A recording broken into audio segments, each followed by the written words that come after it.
Helldivers 2 is launching August 26th on Xbox, and we wanted to visit this game a year and a half after its launch. With innovative ideas and corporate overreach, how does this game fare now, and is it worth the price to play?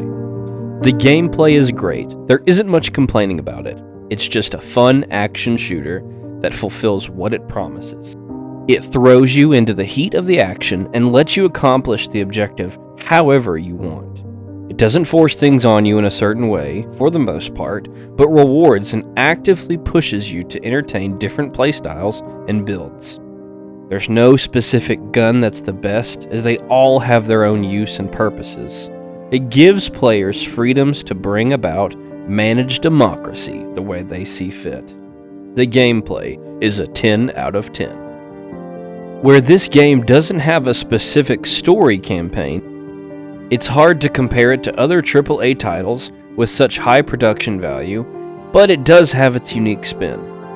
The game's story, quote-unquote, plays almost like a D&D game, where there is a games master, and we as the players have the ability to work together or not on which front we play on. This game, because of that, has created this deep and unspoken bond between its players and the democracy that we swore to protect. It leans hard into the national pride and working against that common enemy. We give the story a 6 out of 10.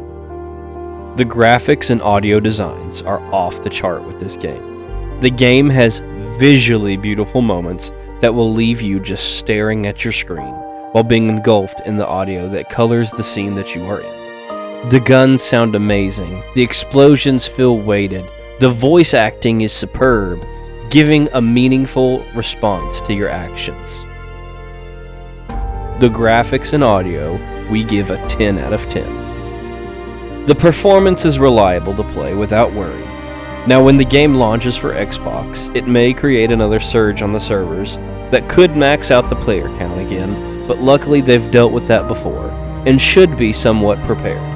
Fortunately for myself, I have not encountered any game-breaking glitches or bugs, and I've not heard of anything otherwise. Usually, any bugs or glitches you come across either create funny moments or for the most part are not noticeable. For that, we give the performance a 7 out of 10. Now with a game like this, obviously they're aiming to max out the replayability of this game, and for each person, I think that usually depends on who you're playing with.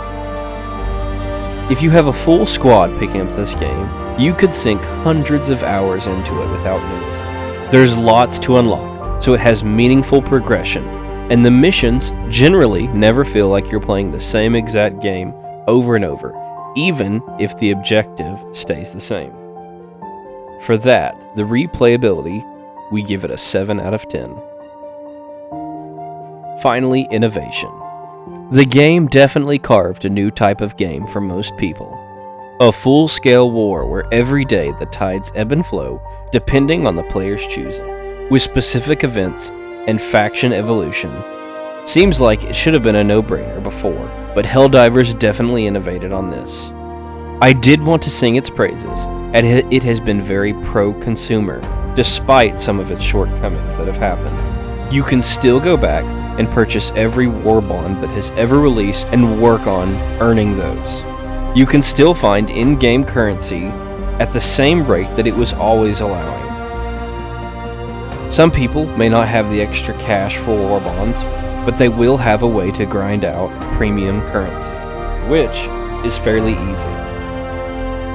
Despite the issues with Sony last summer, Arrowhead Studios has again and again proven that they have the players' issues first and foremost in their minds.